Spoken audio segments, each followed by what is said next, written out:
Hello, everybody, and welcome to the Do Andrew Conspiracy.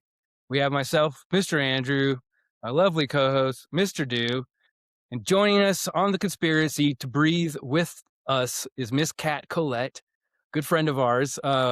We can go into a little more introduction, but yeah, we're excited to get started.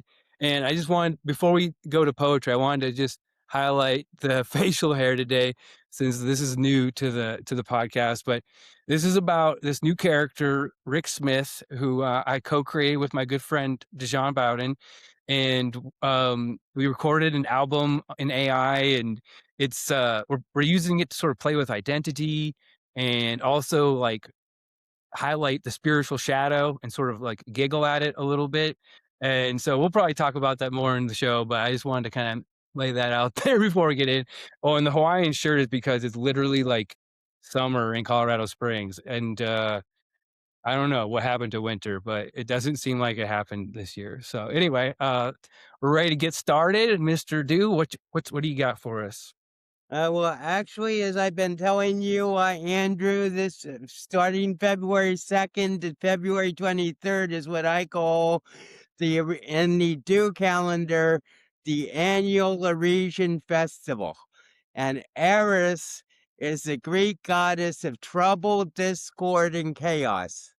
And long story short, she had the golden apple that resulted in the Trojan War.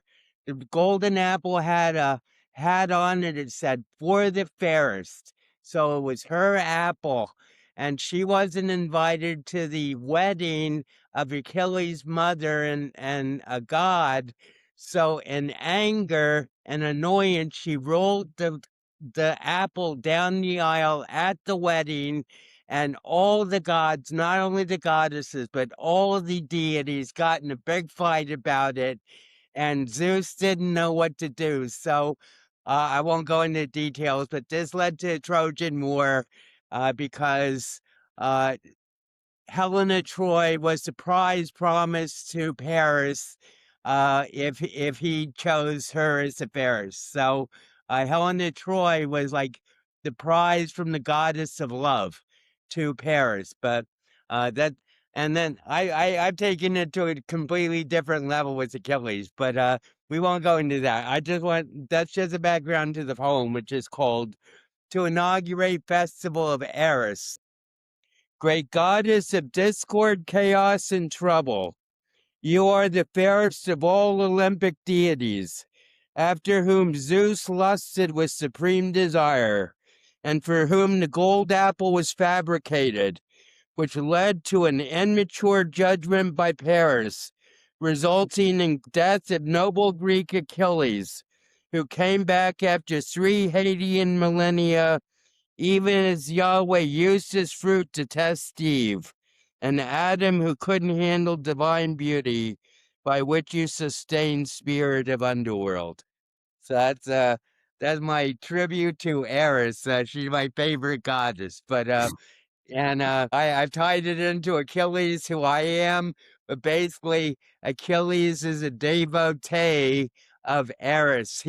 Everybody else serves all the other Greek goddesses, but I serve Eris, and she's like the most kick-ass goddess of all. So that's that's Okay. what's going on now, and that's why in the collective there's a lot of chaos, because this is the collapse and the chaos before the foundation of a greater structure. Okay, thank you. Well, that's a interesting transition into what we're going to talk about today. And with that, I just wanted to say, we've had Kat on before. She's, becoming a favorite guest of ours, but I felt a little like feisty energy in her today, and that's a new thing that I'm a big fan of. So, um, yeah, I guess Kat, if you want to like kind of get us started with what's alive for you, and we can kind of go from there. Wow, what a lovely surprise to talk about Eris. I didn't know that you knew about Eris, Dale. That's awesome. She's actually very much present in my reality too. I've been really tuning into her and this very disruptive energy that we're in right now astrologically. definitely feeling that. And I feel like I'm definitely quite a disruptor at the soul level, but my human is a little bit freaked out by doing that and still building the courage to disrupt. But yeah, I love Eris, and I got lots to talk about with the astrology, of course, but we can definitely weave a lot of Eris into that too, if you'd like. Well, I mean, Eris is so fundamental and primordial to the whole Greek adventure from the Iliad and the Odyssey and all the Athenians and all the Greeks, and she's like absolutely at the foundation. And I am convinced that the apple was made for her, for the fairest, and therefore, as Achilles, that's why I'm her absolute devotee, is the greatest warrior ever. Hmm. I feel like she is also, there's a lot more to her than we've known before. I feel like I'm getting to know her quite a bit more. And I know that she's really perceived as this social disruptor, and we definitely need people that disrupt these systems that don't work for us anymore, of course. But she's also, when we work with her individually, like in our chart, and connect with her at the frequency level, what I've found is that she exposes where we've been following rules and going along with social norms just to belong. You know, she's kind of like the masculine element of Mars. She's like the I am. She's definitely in a full sovereignty, and there's a balanced masculine side to her in the higher octaves of her. So it's not just about causing a ruckus and just coming in and demanding that I belong here and nobody can tell me what to do. And sometimes we do need that. But I feel there's a higher version of her who understands that her external world was reflecting to her where she felt like she didn't belong and she needed external permission, because we don't need permission from the external world to belong anywhere. Like we're all creating our own universe. We can go wherever we want. Like if we feel a sense of I belong, like I choose to belong, like this is my individual perspective of source that I'm experiencing, and I don't need permission. Like I'm not talking about just showing up anywhere. I'm talking about the frequency of feeling like you don't belong. There's the masculine part of that too, but I think we can use that sense of that rage and that sense of injustice that's connected with her to do things at the third dimensional level, but to also use it as raw materials to alchemize your external world. We create, everything's an inside job. So if we're trying to change our external world by going out there and causing a ruckus, we're doing it backwards, because it's an inside job first and foremost. And I feel like we do need to do stuff. We need to get shit done. We're living in a 3D reality. We can't just sit on the couch and do everything from the inside. I don't mean that we don't do anything. I just mean that I'm trying to approach it more from the perspective that we are consciousness primarily. And our third dimensional reality is like the secondary. It's like our reflection. So we do everything from the inside out, I suppose. So yeah, but there's quite a lot I could say about Eris and her themes, and I love her energy too. And she's going to be conjunct with Chiron the day before the equinox, pretty much, like the 19th of March. The point is that her chaos that she created by rolling that apple down the aisle has set in motion the next 5,000 or 6,000 years, which is what the precession you're talking about. So Eris is like absolutely triply involved and entangled in this, because her chaos is coming back and rolling back down, and is going to restructure the whole foundation of the new Gaia. Yeah, chaos is it's like destruction. It's the byproduct of creation, though. It starts inside, and then the byproduct is the chaos and the destruction that we see. But we're not causing chaos. We're creating, and the old is collapsing. So it's still part of the reflection. Like you said, I think when she rolled the apple, it was the start of the Trojan War. And Yeah. yeah. And sometimes I feel like there's an unbalanced side to Eris as well, that like the unbalanced masculine part where and I can relate to that because I've had this unbalanced masculine energy in my whole life. It's this hyper independence, unable to ask for help or even receive help sometimes or support or anything. And you do everything on your own. And you see it as a sign of strength. It's like a badge of honor. I've done everything on my own. And you can become hyper independent because you can't even ask for help. And so I've been like that. And I realized that the codependent people that I attracted is the other side of the coin. Used to irritate me. I saw neediness as weak, right? So they were reflecting that I also had needs, but I was judging that part of myself. And so they were showing up to show me that.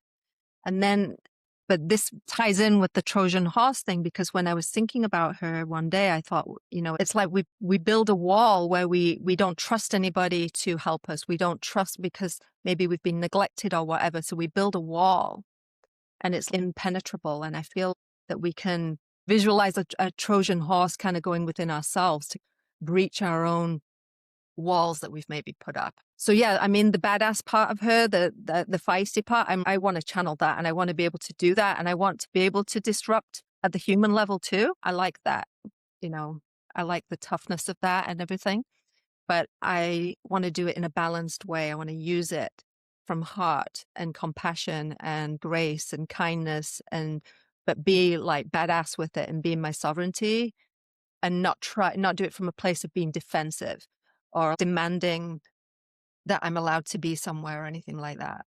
I just want to recognize what's being reflected to me and change it from the inside. So Yeah.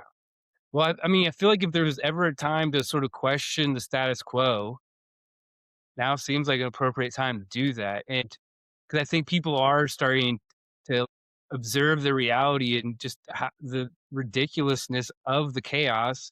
And there's from chaos, right, is where order can kind of creep in. And so I almost feel like it's a snow globe being shook up and then all the stuff is in the air, but it's going to settle down.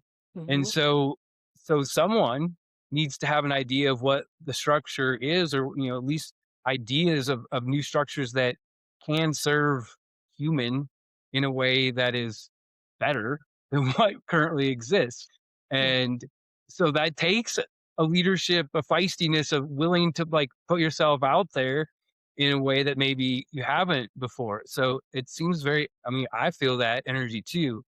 And absolutely the collaboration, the willingness to ask for help, the willingness to receive for me has come in much more potently because I'm definitely that independent. I can do it better than everyone else. So why would I ask anyone for help? But at the same time, it's like, well, other people need to be able to learn also and have it become a part of them in order for it to ripple out. Otherwise, it's just me on an island, and that's not fun.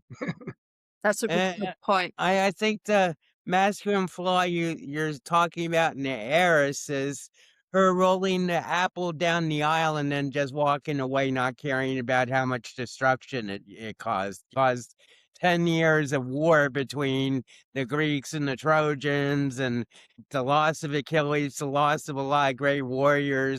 But she just took the chaos and like rolled it down the aisle and then walked away. And I think that's sort of like Shakti and Kali, and how Shakti just laid down when Kali's feminine power became too great and she was going to destroy the world, and he just took back his masculine power. And to me, that's what happened with Eris. She rolled the apple down the aisle and walked away in her masculine power and said, "I don't care. They rejected me." Yeah, because she's kind of like Callie in the way that she is here to dissolve the illusion of separation. She's the destroyer of illusion. And so sometimes you have to speak out. And like that's what we've all been pushed into over the last 5 years, is speaking our truth, even when we get punished for it. And, basically we're experiencing what Eris has experienced, like this exclusion and this this being afraid to express yourself because you don't want to upset the collective, like our need to belong. It's a primal survival need that we have as humans. Saturn is going to be crossing 0 degrees of Aries, sandwiched exactly between Lilith asteroid and Kali asteroid. They're all going to cross the 0 point together. And so there's this real feisty, feminine energy that's in its masculine energy. And so it's not about, I'm not talking about genders or anything here. I'm talking about, the masculine and feminine that we all have. And so this unbalanced feminine, when it goes into rage and it's not anchored and tethered in that divine masculine, solar plexus root, like really tethered and grounded and stable in the masculine energy, it gets kind of unhinged and really unbalanced, and it's not tethered. It's not doing anything. It's not creating the change that you want to create. And also because Chiron and Eris and Cassandra and Okiroe, which is Chiron's daughter, who was punished for speaking the truth, and Cassandra was also punished for speaking the truth. And so there's this is one of the themes that we're transcending here. And with Chiron in Aries, it's about the wound of the divine masculine. And we're seeing that all this stuff, the bullshit that's coming out right now. And we're seeing like the very darkest aspects of the divine masculine, not so that we can dissolve it, so we can elevate it. And this is what I think a lot of people are, they're like, it's like the divine feminine's trying to rise up to meet the power of the masculine. No, it's about raising the divine masculine and raising the divine feminine with it. We're bringing the masculine and feminine into union. And that's what's reflected in the chart with the Saturn-Neptune conjunction and what's coming up. The solar eclipse is just 3 days before it. And there's this pileup of celestial beings all around the 0 point of the zodiac. And they're all about dissolving the illusion of separation, including Saturn and Neptune. Like dissolving is Neptune. Saturn is about separation. There's Yeshua is going to be conjunct them as well. Yeshua on the 0 point of the zodiac with DNA asteroid, and our whole system is getting updated. We're going through, this is not just raising our consciousness. This is something else. This is something else completely. Even the time leading up to it, it's not just the eclipse, the day before the eclipse. I was just looking at everything that's happening, and there's so much going to happen over the next few months. There's a lot going on in April, but March, around the time of the equinox, we might have to do more videos so I can talk about more of it. But basically what's happening is, so Saturn's about to leave Pisces, this sliver of the zodiac between the point 30 degrees of Pisces and 0 degrees of Aries is the same point. It's the point where the cycle ends and the cycle begins at the same point. It's where we become aware of all that we are as source. Like when we die at the end of our incarnation, I don't know what it's like to die, but I'm thinking that we become aware of the totality of who we are as source. We blend, we merge. We think of it as merging and dissolving into oneness. But I think that it's an illusion that we've ever been separate from our external world. I think that that's what we find out when we die, is that our external world was never separate from us. We would just believed it was. We have to be human. Like, it doesn't work. A 3D reality, it doesn't work unless we believe we're separate. So that's why when we leave the womb, we shift from oneness to separation. It's all we've ever known is oneness. We've just got, everything comes through automatically. We've never experienced lack. We don't know what it's like to run out of food or to need anything. We're rocked, we're carried, we're held. Everything is just this constant, abundant state of complete oneness. You're completely one with your universe. And now all of a sudden you come out, and now you have to breathe, you have to speak, you have to use your voice. You've never spoken before, you've never cried, you've got all this going on. You have to believe that your external world is separate when you're born. Otherwise you can't survive. You need to ask for stuff.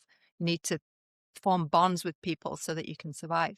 So, but it's not true. We have to believe it, but it's all an illusion. But when I say illusion, I don't mean we're deluded or we're crazy or anything like that. We're not. It's not a mistake. It's like a masterpiece that we've created as source. That's what we're here to do. We're here to remember all of that. So what does all this female uh, asteroids around 0 point in Saturn actually mean for the overall transition? So how it ties into where I was going with this is that basically this degree point, this sliver between Pisces and Aries, it's where the whole cycle is happening at once. It exists outside of time and physicality. It's where everything, it's the ever-present now moment where everything exists. And so the way that I use it when a planet crosses that point or anything squaring it or opposing it is that it goes to the very core of who we are. It's like 0 degrees of Aries.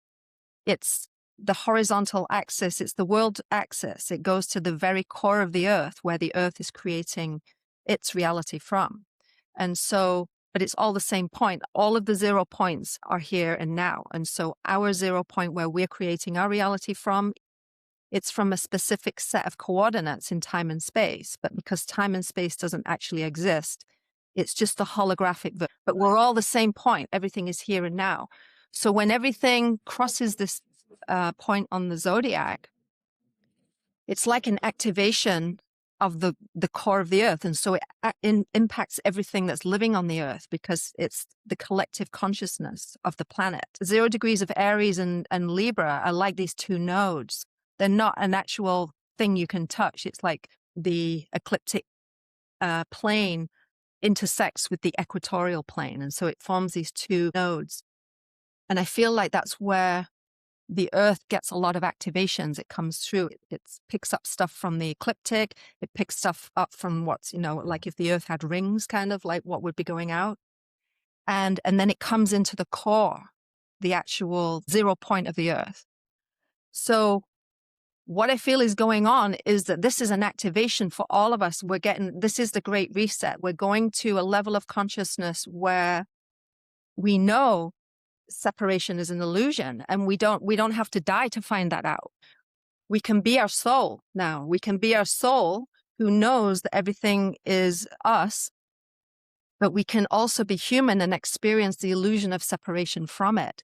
And so now we can see our external world as our own feedback system. It's always showing us where we believe we're separate from it. All the people that we judge, they're getting really loud in our external world to show us that you perceive extreme separation from this group. You're saying that they're evil and this and that and the other.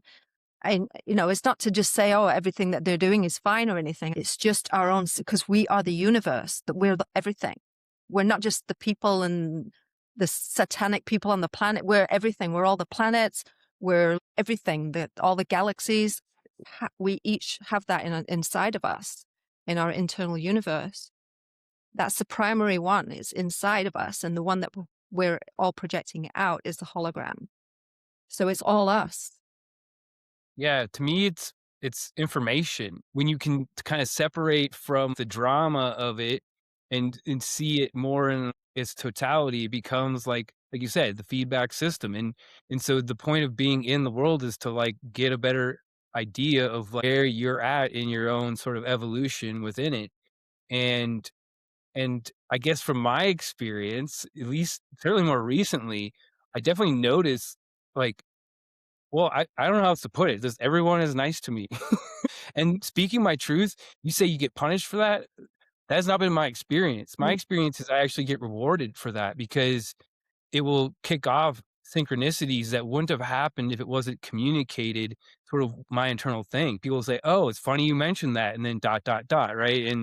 And then they keep going. And so it's like learning to use the voice and speak what is true, like what is coming through without distortion or, through with love, I think is really, the formula allows other people to then tap into that frequency too and realize we're there in oneness. And then all of a sudden you get a group of like 4 or 5 people and we're all having duck references, right? Like we had in that meeting 2 weeks ago. And so, but that doesn't happen unless someone says what's true for them first. Yeah. And I think that we're moving to a time where it's going to feel, because you're ahead of a lot of people. Like some people, they feel the dissonance. They feel like things aren't right and they want to speak up, but they They're afraid of being labeled as a certain type of person or whatever. And so, but we're in the messy stage where we need the disruptors that will speak the truth and be like Eris and speak up and regardless of how it's received, and know that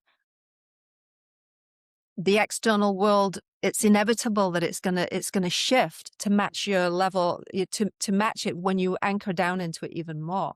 And I feel like we're moving to a time where not everybody's going to know that their external world isn't separate from them and all that. I think what we're moving towards is just generally people seeing the soul in everything, kind of like the way that the ancient people did, like they were connected to the heartbeat of the land. They felt held by the earth, or they felt one with the earth in some way. They honored the earth for everything that it provided. They felt like they were infinitely resourced by the planet that they lived on. They weren't scrapping for it like now, scrapping for resources. But I feel people are actually starting to figure out that, Saturn in Pisces has really shown a lot of people that, what I think is real and what other people think is real is a completely different thing. And so they're realizing that the things that they are seeing now, they didn't see before. And so there's always this sense of things are not what they seem, but they're sensing, a lot of people are saying that, we're trapped in a simulation. But I think that what they are going to discover is that we each are experiencing our own individual simulation that we're projecting out. And so there is a correlation between what we perceive as real and what we see as real. Like our reality basically is what we perceive it to be. It always has to match, otherwise we go crazy. But what people don't know is that we're not just becoming aware of what's going on in our reality. We're becoming aware that we are our reality. It's an infinite field of mirrors, and everybody is reflecting our own energy back to us, like the sun is in the middle of the in the middle of the solar system. All the planets are reflecting its light to it, and that's what everybody that we attract in, magnetize into our reality, is an element of us, because we're all one thing, seeing itself from different angles. And so people sense this feeling of oneness. But the next step, to answer your question, the Aries point, for me, it's about not just feeling like you're one with all of your external world. It's about claiming your individual sovereign perspective of all of it, and the adventure that your soul came here to experience as a human, not to try and be some light body or whatever. It's to be human. That's why we came here, to experience the human life, the incarnation, and to actually create things from the ether. And that's what Saturn and Neptune together is, creating something tangible, something physical from the ether and making it real. And there's different ways we can do that. We can do that by just doing things at the third dimensional level, but there's so many ways we can use the astrology to do it at the quantum level as well. So nobody understands my experience. I understand that. So, but I was just thinking, you were talking about all this convergence, and I told you how I've become my fourth density personality duck. Dale, Dewey, Do are now completely absorbed, and I'm now, instead of 5'8" chipmunk Dale, I'm now 6' Dewey duck. What I really experienced, and that I buried this for a long time, what I've called the death of Dale, which to me was the ultimate quantum singularity within my universe. It took me 40 years to come up to describe this, but it was omniversal obliteration. So not only was my universe destroyed, all Dale was destroyed, and that included everything. And that was my day of judgment of myself. But ultimately, what I figured out is that the point of pushing yourself is to reach that point of singularity where you can witness your own death and know you survived it. Yeah. And we see that in nature. We see that return back to your point of origin everywhere in nature. Like where I live in Canada, every year I watch the salmon. They swim thousands of miles. They come in from the ocean to the rivers to return to the place that they were born. They can smell it in the water. They've got this crazy, like magnetic, it goes beyond the physical. They know how to get back to their point of origin. And so, I mean, this is a very physical expression of that cycle. And I'm not saying that we're all trying to get back to the place that we were born. It's the energetic point that it represents. It's the frequency. That home frequency is what we're all seeking. It's like going back to the womb again, that feeling of being one with our world and really becoming aware of the totality of all that we are as source. The salmon swim upriver. You always see those pictures of like them fighting upriver with bears grabbing them out of the air.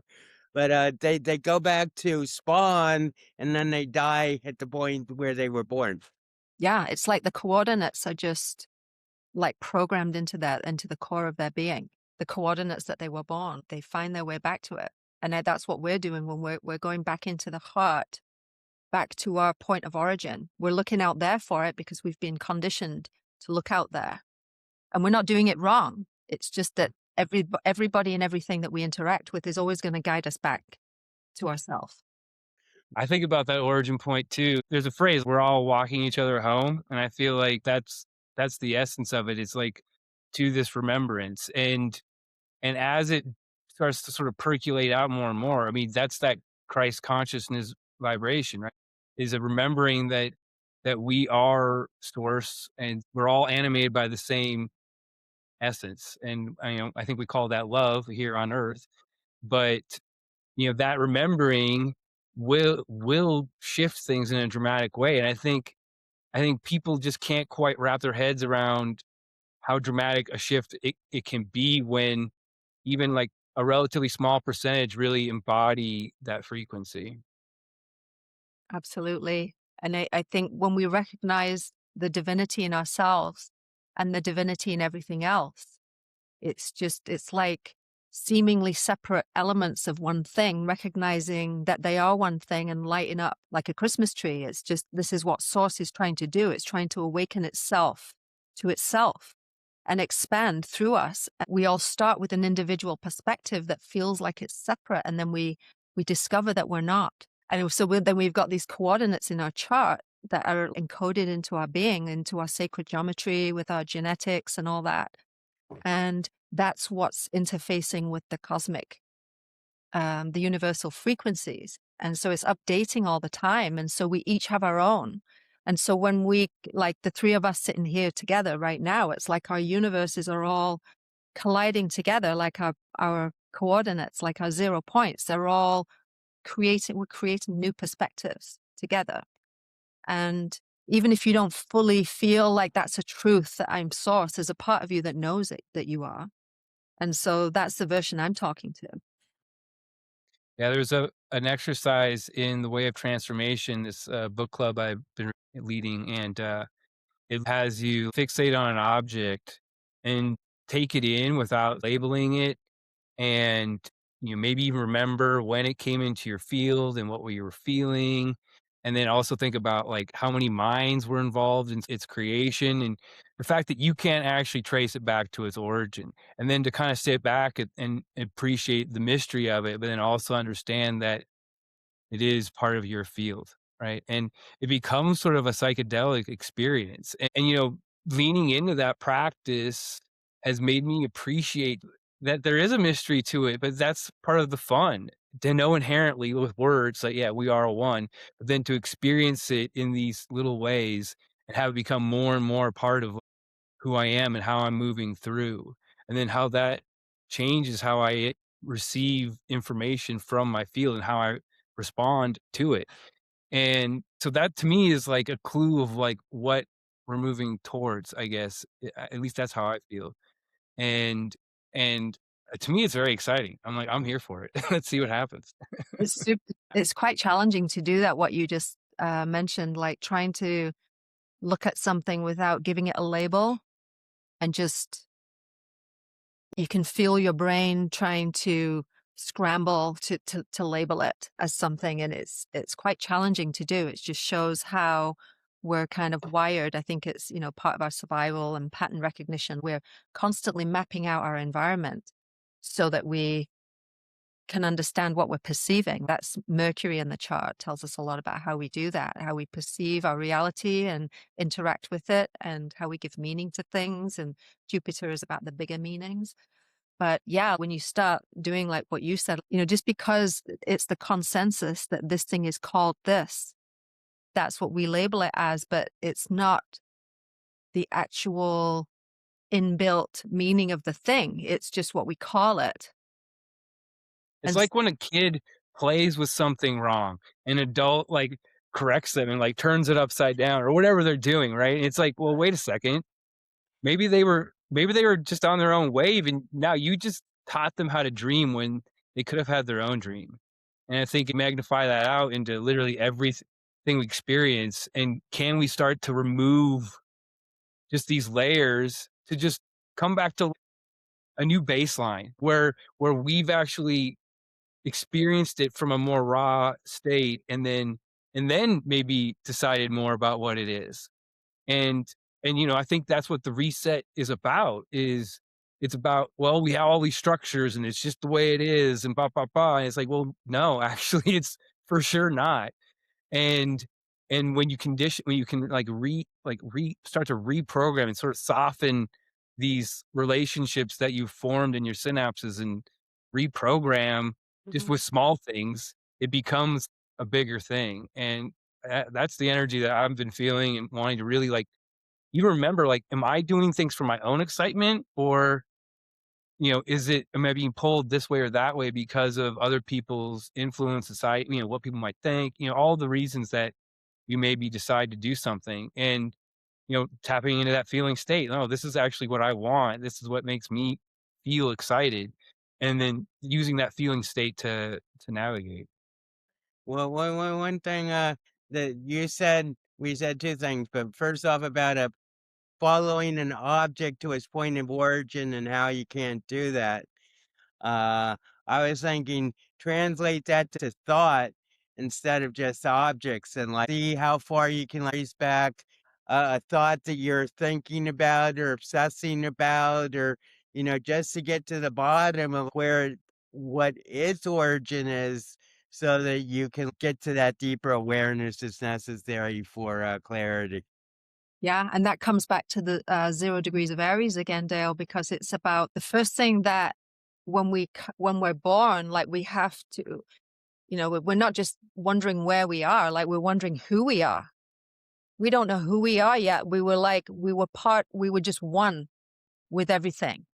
Now we're on our own. We don't know who we are. And so it's like this Eris frequency. It's like the I am, the Mars, Aries. It's about the I am. And so that decision, we have to decide who we are.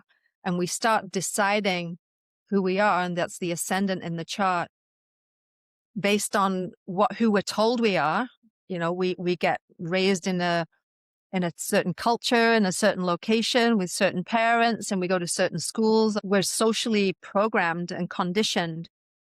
Our whole identity is a construct. So we get to decide who we are every minute of every day. We get to decide, am I the conscious creator of my reality, or is this all just happening to me? I'm just mindlessly going through life and, or am I in charge? Is this my reality or not? So we go in and out of remembering and forgetting that. We can do that several times a day, or we can do it once in a lifetime. That's the range that's available to us now. That's what the astrology is showing me. And so we That decide, think about who you are, not just the things, your name and all of that, not the things about you, not the things of where you've been and who are you? Who's the I that you're talking about? And that really ties into what I was going to say about Andrew's second point about memory and forgetting, and how when we come as humans, we're everything is wiped clean. Locke said a clean slate or a clean table. So everything that we encounter is a memory that we are coming upon as we mature into greater consciousness. Well, Yeah. and I want to tie in Rick into this because, Rick Smith has been an exercise in identity. And I didn't, that wasn't conscious. Like we were just screwing around, having fun with like something we thought was funny. And then, one thing led to another and led to another. And on my birthday, we're creating an album. And then now I'm like reverse engineering almost and listening to the lyrics and rehearsing the songs and realizing like identity is such a thing that can be played with. And when you start playing with it, then the fixed nature of what you think your identity is starts to like loosen up a little bit. And then you start to say, well, maybe I do want to bring a little bit of Rick into this reality. Or, like a method actor, like just really embody the character and just see what it feels like and play with it and, see how people receive it or how it's responded to and to realize that we're supposed to be able to play here. I think that's like maybe the essence of this is if we're coming back to remembrance, maybe it is that we can be more like the kids and we can play more, you know, and it's I, nothing's gonna break. It's gonna be fine. And removing those layers of fear and doubt from the equation and understanding that's the ultimate illusion is the fear that keeps us in the box that makes us feel safe. that reminds me exactly what I was thinking on my campus walk today. It was unbroken snow and the squirrels were just chasing each other, and I said, "Yeah, let's all just play like squirrels and chase each other around all the time and have fun." And that's what I am adopting as stuck because Dale Dewey Dew was human, was Earth. I'm Dale of Omniverse. So I'm writing my new laws and that's how I'm going my new principles, not laws, principles. There's a big difference because laws are something you impose upon somebody, but a principle is something that a person comes to understand themselves. Wow. Yes. I think I agree with everything about this idea of that, we can try on different identities. We can just get more playful with it like kids. We've kind of passed off the imagination as just some kind of whimsical, fantastical thing that has no value, but I see it as the way that I connect with my higher self. It's a bridge, and this is very, very much connected to Neptune. It's how we create our reality.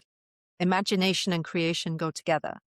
And so we need to be able to try on new frequencies, and because we're not a fixed identity, that's the point. And you just had Pluto, Cazimi, Pluto and Sun on your solar return. So I'm not surprised at all, Andrew, Rick, that you're going through this transformation right now because, and it's so Aquarian as well. And because Aquarius, it's about us just being authentically who we are and having the courage, like it's opposite Leo. And we just had that full moon in Leo. And it's about, having the courage to show up authentically just as we are.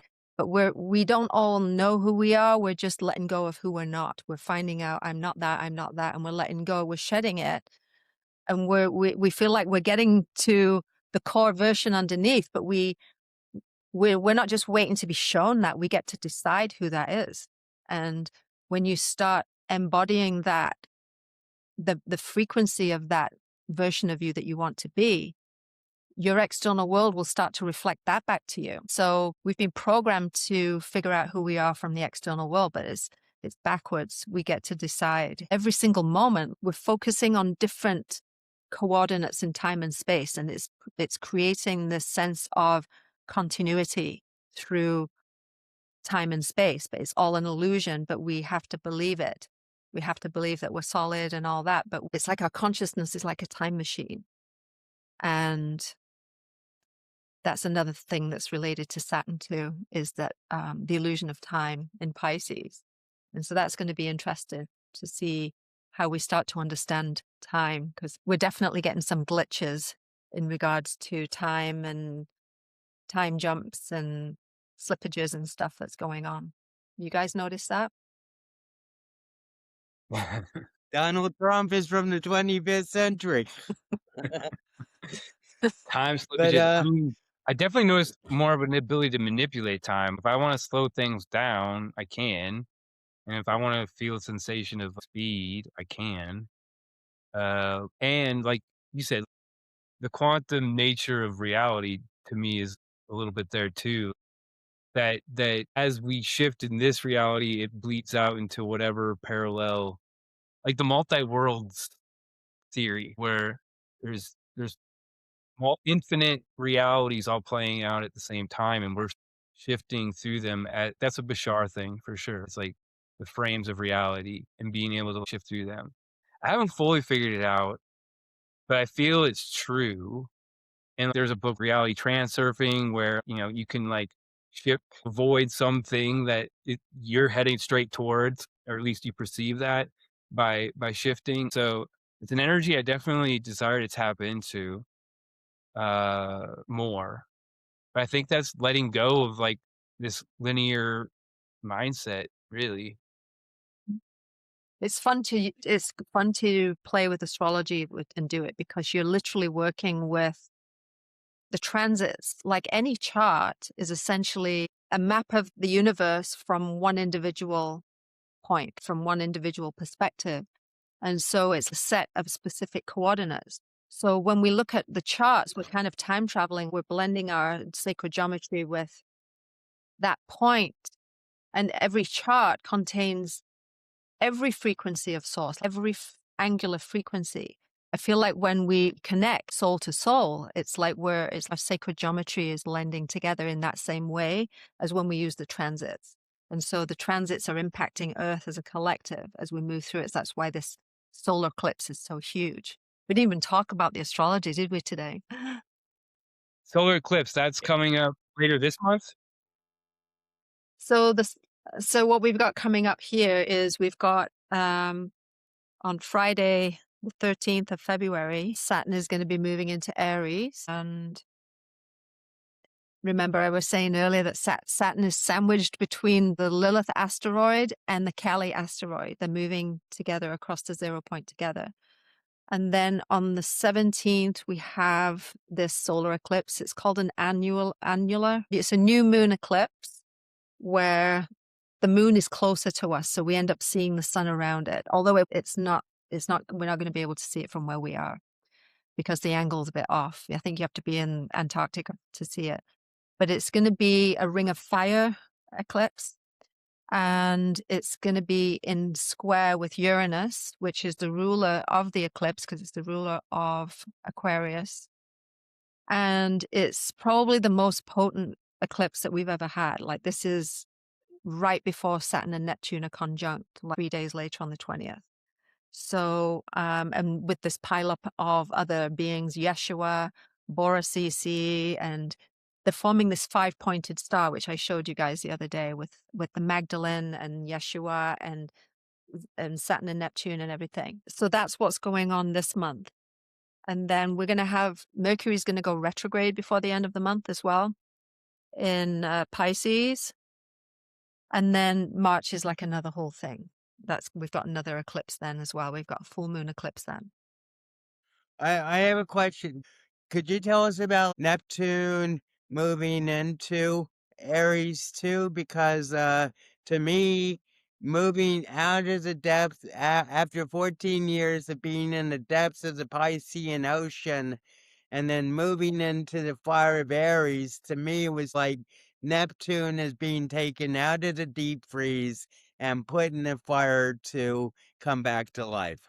Yeah, it's huge for us. I mean, it happens. Neptune crosses 0 degrees of Aries about every 164, 165 years, but not with Saturn. That's extremely rare. And you saw my video that I did with Julia Balaz about that. And so this is really huge because Neptune is connected to reality as well. And so is Saturn, actually. But Neptune is connected also to the ocean. It's like connected to our subconscious and our unconscious, the part of us that we're trying to escape, the part that we don't want to see, our unbalanced frequencies that are operating in the background. And so Neptune is also about because this sliver of the zodiac between Pisces and Aries, if you think of Pisces as the oneness, it's the totality, being connected to all that is. It's our connection to source, whereas Aries is about our individuality. So Neptune on the 0 point, it's like having 1 foot in Pisces and 1 foot in Aries, where you get to be aware of the totality of who you are at the end of the zodiac, but you don't have to forget it completely.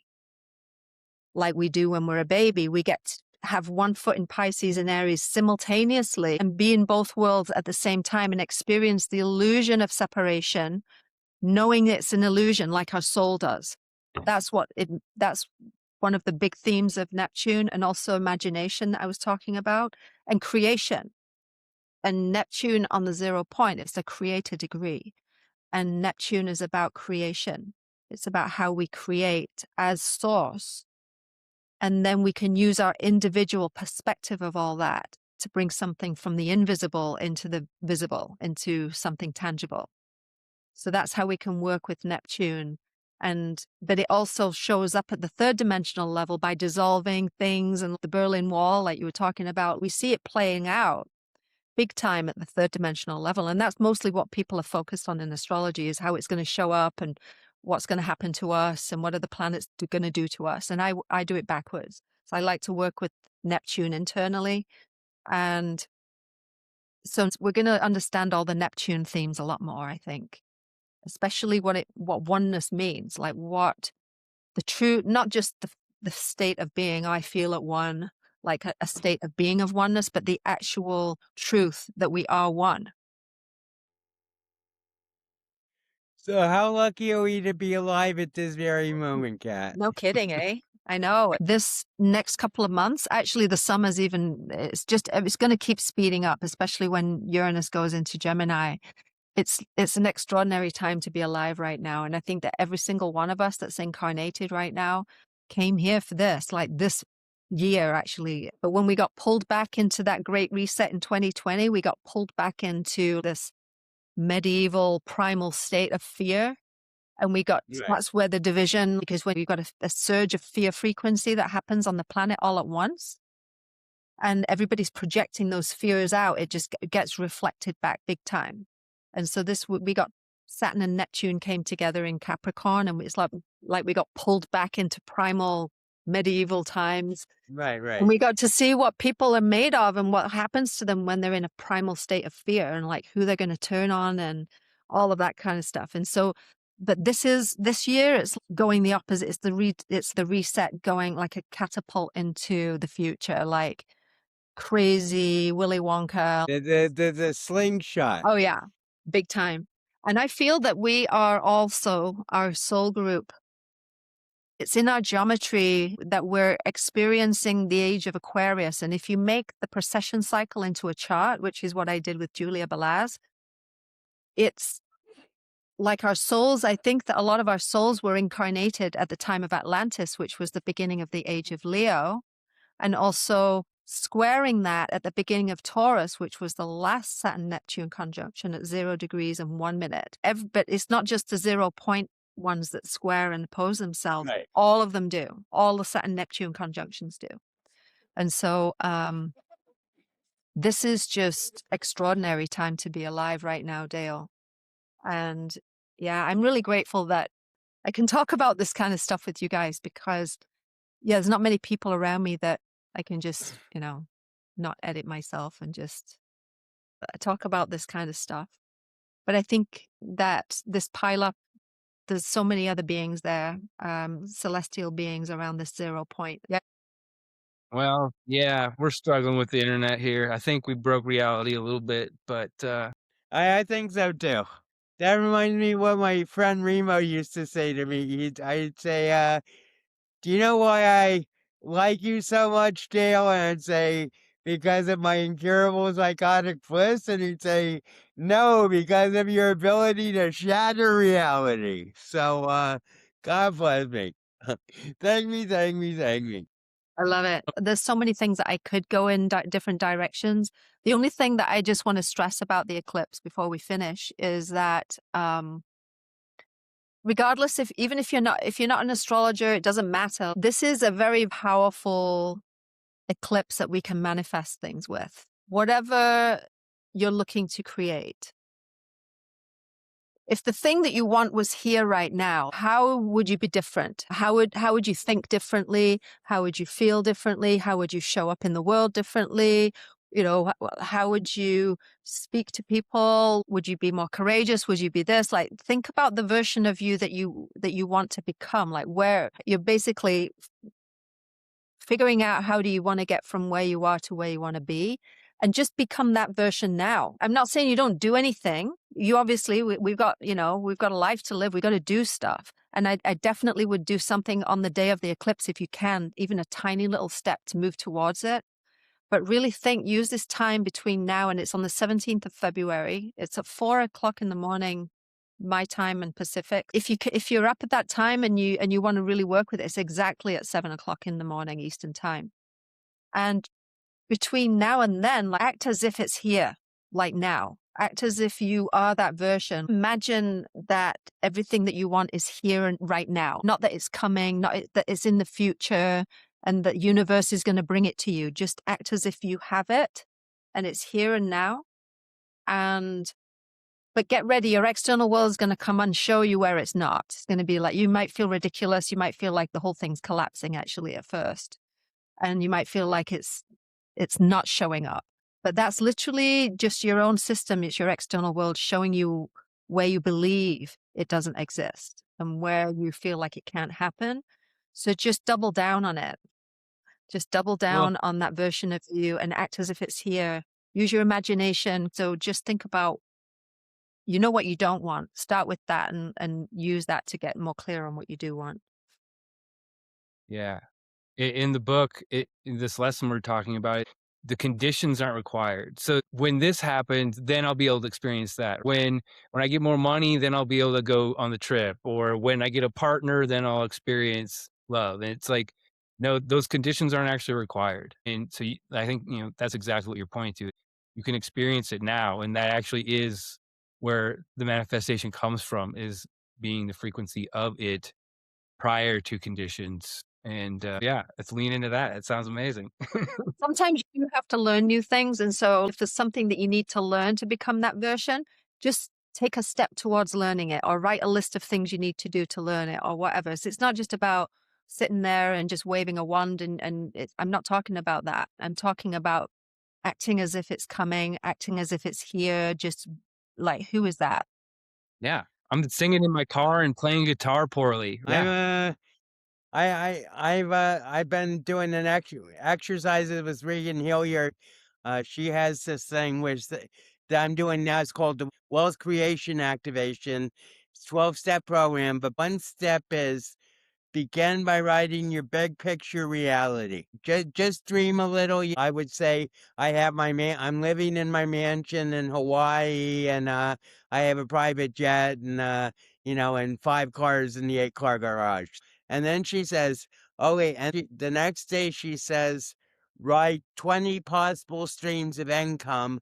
And then the next day, go back to the big picture reality and now rewrite the big picture reality, bearing in mind what those income streams are. The idea is that first you write a first big picture reality, and then you go back to it and you build upon the foundation of the first one to really dream bigger. And that's a way of expanding your mindset. And remember that you need to stay really grounded and in that real balanced divine masculine energy as much as you can too.